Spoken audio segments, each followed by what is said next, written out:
আওয়ামী লীগের সাবেক সাধারণ সম্পাদক প্রয়াত সৈয়দ আশরাফুল ইসলামের ৩ জানাজা নিয়ে শেখ হাসিনা বিরক্ত হয়েছিলেন, এমনটাই জানিয়েছেন সাবেক স্বরাষ্ট্র উপদেষ্টা সোহেল তাজ।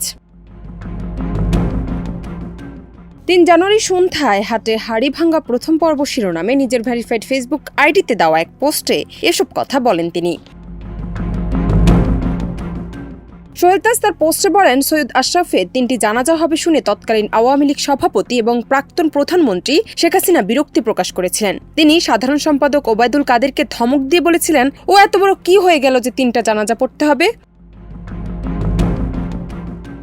প্রতি উত্তরে কাচুমাচু করে ওবায়দুল কাদের আমতা করে জবাবে বলেছিলেন, নেতাকর্মীরা ওনাকে অনেক পছন্দ করে, আর তাদেরই দাবি না মানলে সামলানো যাবে না। সোহেল তাজ বলেন, আপনারা যারা আশরাফ ভাইকে শাপলা চত্বর নিয়ে দোষারোপ করেছেন তার সঠিক নয়। তিনি হয়তো কিছু কথা বলে থাকতে পারেন, কিন্তু সব সিদ্ধান্ত আসতো একেবারে উপর থেকে।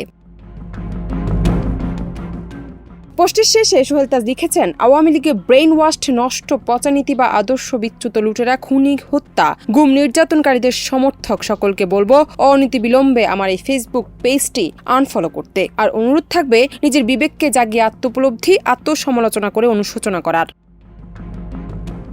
জান্নাত নিপু, দেশ রূপান্তর।